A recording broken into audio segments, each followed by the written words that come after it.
Hari ini kita akan belajar bersama-sama di mata pelajaran tematik kelas 2. Kita belajar di tema 6 nih, merawat hewan dan tumbuhan. Subtema 4, merawat tumbuhan, pembelajaran yang ke-6.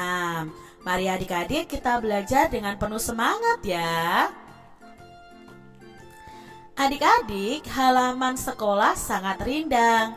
Banyak pohon dengan daun yang lebat.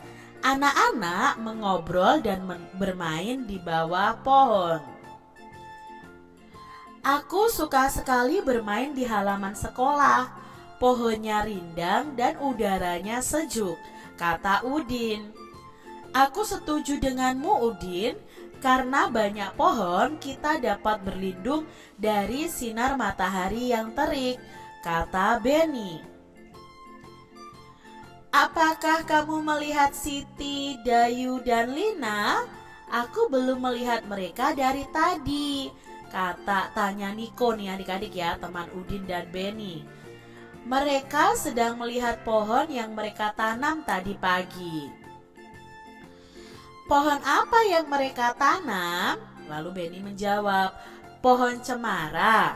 Apakah kamu pernah melihat pohon cemara, Niko? Sepertinya aku pernah melihat pohon cemara saat pergi berlibur ke puncak, jawab Niko. Di manakah mereka menanam pohon cemara? Tanya Udin. Di dekat ruang guru, jawab Benny. Adik-adik, ini tadi percakapan Udin bersama dengan teman-temannya ya.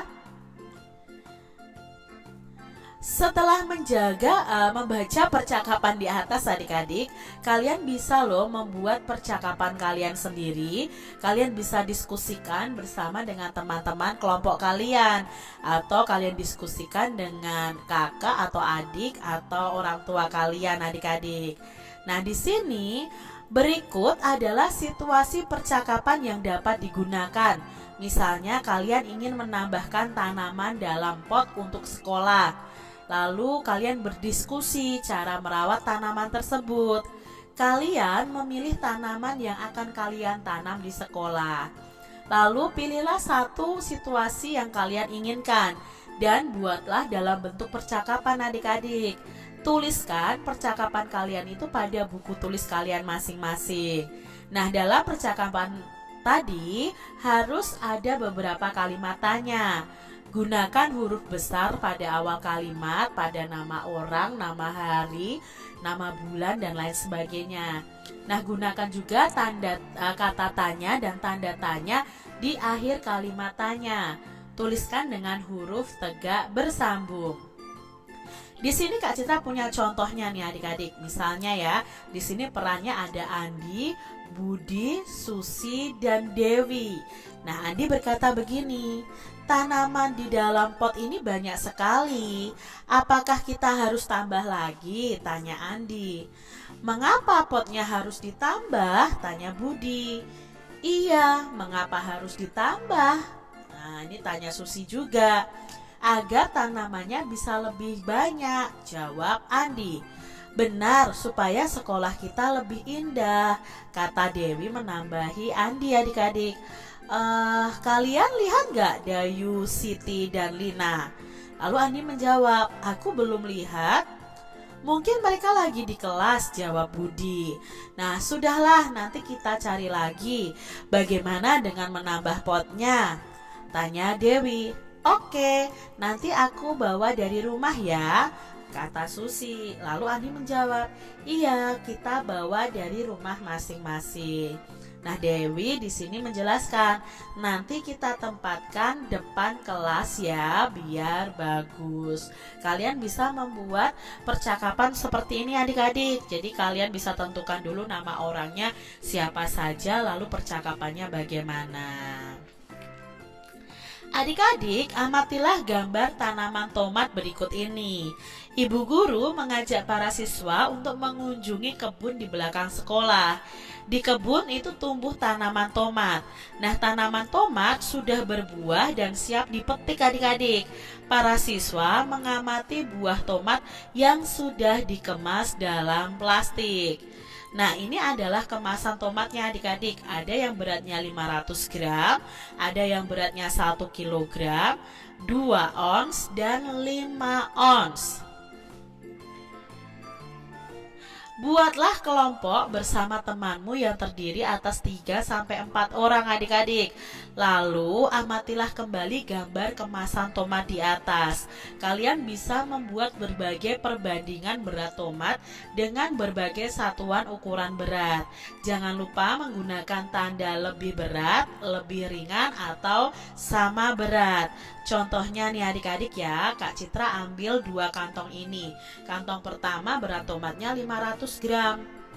Kantong kedua berat tomatnya 5 ons. Nah, di sini satuannya berbeda, gram dan ons. Maka kita akan samakan dulu satuannya menjadi gram ya. Berarti 500 gramnya ya 500. Nah, 5 onsnya kita ubah menjadi gram.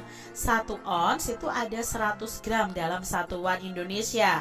Jadi 5 dikali 100, maka jawabnya 500 gram. Nah, 500 gram dengan 500 gram itu otomatis sama berat. Jadi 500 gram itu sama berat dengan 5 ons. Tandanya di sini adalah sama dengan. Berikutnya adik-adik ya, ada 1 kilogram dan 2 ons. Nah, kita ubah menjadi ons semuanya dulu adik-adik ya. Nah, 1 kilogramnya ada berapa ons? Berarti 1 kilogram itu sama dengan 1 dikali 10. Karena 1 kilogram itu 10 ons. Sebenarnya tidak perlu pakai perkalian, tidak apa-apa. Adik-adik langsung jawab 10 ons begitu tidak apa-apa. Tapi ini Kak Citra masih pakai cara. Lalu yang 2 ons ya 2 ons. Nah, 10 ons itu lebih berat atau lebih ringan atau sama berat dengan 2 ons? Nah, 10 ons ini atau 1 kilogram ini ternyata lebih berat dari 2 ons. Maka tandanya seperti ini. Tandanya lebih berat. Berikutnya ada 2 ons dan 5 ons adik-adik. Nah, di sini 2 ons dan 5 ons ini sudah sama penyebutnya. Jadi tidak perlu kita samakan dulu penyebutnya. Kita cukup langsung jawab saja adik-adik ya. 2 ons itu lebih berat atau lebih ringan dari 5 ons? Ya, lebih ringan, berarti tandanya seperti ini. Mudah ya adik-adik ya untuk membandingkannya. Saat bekerja kelompok, sikap-sikap apa yang diperlukan agar tugas dapat diselesaikan dengan baik dan tepat waktu adik-adik? Nah, kalian harus mengetahui ya sikap-sikap kalian saat mengerjakan tugas ya. Jangan menunda-nunda tugas-tugas kalian. Harus dikerjakan, segera dikerjakan dan dikumpulkan tepat waktu. Nah, berikan tanda centang jika pernyataan ini sesuai dengan tata tertib dan berikan tanda silang jika pernyataan ini tidak sesuai dengan tata tertib sekolah. Yang pertama, siswa mengobrol saat guru menjelaskan tugas yang harus dikerjakan. Nah, ini tidak sesuai dengan tata tertib adik-adik. Yang kedua, siswa aktif memberikan pendapat pada diskusi kelompok. Ini sesuai dengan tata tertib. Kalian boleh berdiskusi dalam mengerjakan tugas adik-adik. Yang ketiga, siswa mendengarkan dengan baik temannya yang berpendapat. Ya, ini sesuai dengan tata tertib. Yang keempat, siswa menanggapi pendapat temannya dengan santun. Ya, ini juga sesuai dengan tata tertib. Lalu yang kelima, hasil diskusi disimpulkan berdasarkan pendapat satu orang saja. Tidak boleh adik-adik kalau kita berdiskusi atau bermusyawarah, kita itu harus sampai kepada mufakat. Mufakat itu apa? Kesepakatan bersama. Jadi kesimpulannya bukan berdasarkan satu anggota, tapi dari keputusan bersama. Tuliskan kembali pernyataan yang mendapat tanda silang nih adik-adik.